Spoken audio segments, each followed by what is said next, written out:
Bell కొట్టగానే peon వచ్చి అతని ముందు నిలబడ్డాడు. అప్పుడు కూడా అతని చూపులు మానస మీదే ఉన్నాయి. వెళ్ళి వినయ్ ని పిలువు అన్నాడు అతను. సరే సార్ అని అతను వెళ్ళి వినయ్ ని లోపలికి పంపించాడు. వినయ్, ఈ మేడంని తీసుకెళ్లి ఇంట్లో దించిరా అన్నాడు. అలాగే సార్ అన్నాడు వినయ్. నేను ఒక్కదాన్ని అతనితో ఎలా వెళ్ళాలి అంది మానస చిన్నగా. అది వినగానే అతని పెదాల మీదికి చిరునవ్వు వచ్చింది. అతను నవ్వినట్టుగా నవ్వాడు. ఆ నవ్వులో అతని మరింత అందంగా కనిపిస్తున్నాడు.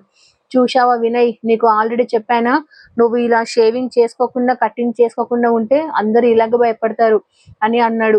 వినయ్ సైలెంట్ గా తల కిందకు దించుకొని ఉండిపోయాడు. మీరు మా వినయ్ ని అనుమానిస్తున్నారు అన్నాడు అతను నవ్వుతూనే. మానస సైలెంట్ గానే ఉంది.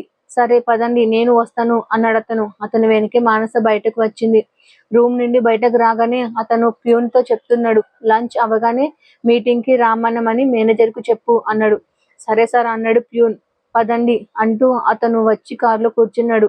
మానస కూడా కూర్చుంది. కారు నిదానంగా మొదలై వేగం పుంజుకుంది. 10 నిమిషాలు ఒక భవనం ముందు ఆగింది. మానస ఆ భవనాన్ని చూసి ఆశ్చర్యపోయింది. 3 అంతస్తుల భవనం ఒక అద్దాల మేడలాగా కనిపించింది మానసకు. బయట నుండే ఇంత అందంగా ఉంటే ఇక లోపల మరింత అందంగా ఉంటుందో అనుకుంది. రాండి అన్నాడతను ముందుకు దారి చూపిస్తూ. మానస అతని వెనుక అడుగులు వేసింది. అతను లోపలికి వెళ్ళి రాండి అన్నాడు. మానస తన చెప్పులు గుమ్మానికి ఒక పక్కకు వదిలింది. ఆ అంది చూసి. అతను పర్వాలేదు, మీరు చెప్పులు వేసుకునే లోపలికి రావచ్చు, మీకు చూపించే రూమ్ లో వదులుకోండి అన్నాడు. అతను చెప్పిన వెంటనే మానస చెప్పులు వేసుకోలేదు. వద్దండి, మా ఊర్లో గడపని లక్ష్మీదేవి అని పిలుస్తారు, అలాంటి గడపని చెప్పులతో దాటడం తప్పు అంది మానస. సరే మీ ఇష్టం అన్నాడు. మానస తన చెప్పులను బయటే వదిలేసి హాల్లోకి అడుగు పెట్టింది. చాలా పెద్ద హాలు, చాలా బాగుంది. హాల్లో ఎదురుగా ఒక ముసలాయన ఫోటో తగిలించబడి ఉంది.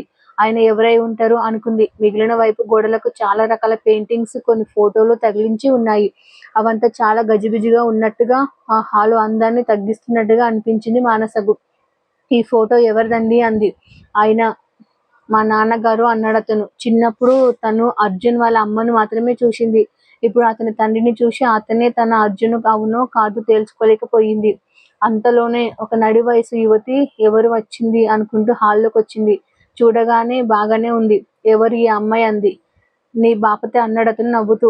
అర్జున్, నీకు ఇంతకు ముందు చాలాసార్లు చెప్పాను నన్ను అలా అనడం మానేయమని అంది కోపంగా. సరే సరే ఫీల్ అవ్వకు, ఈ అమ్మాయికి రూమ్ చూపించు, లేదా నీ రూమ్ లో ఉండమను అన్నాడు. నా రూమ్ లో ఉండడానికి నేను ఒప్పుకోను అనేసి నువ్వు రా అంది మానసతో. ఎవరో తెలియని కొత్త వాళ్ళని మీరు అని గౌరవించడం మన సంస్కారం కాని ఈవిడేమో నువ్వు అంటుంది. అది మానసకు నచ్చలేదు. ఈవిడకు అసలు సంస్కారం లేదు అనుకుంది మనసులో. నువ్వు వెళ్ళి హ్యాండ్ వాష్ చేసుకుని రాపో, భోజనం పెడతాను అంది అతనితో సుగుణ. అతను కిచెన్ వైపు వెళ్ళిపోయాడు. సుగుణ మానసను తనతో తీసుకెళ్ళింది. ఇదే నీకు రూమ్ అంది.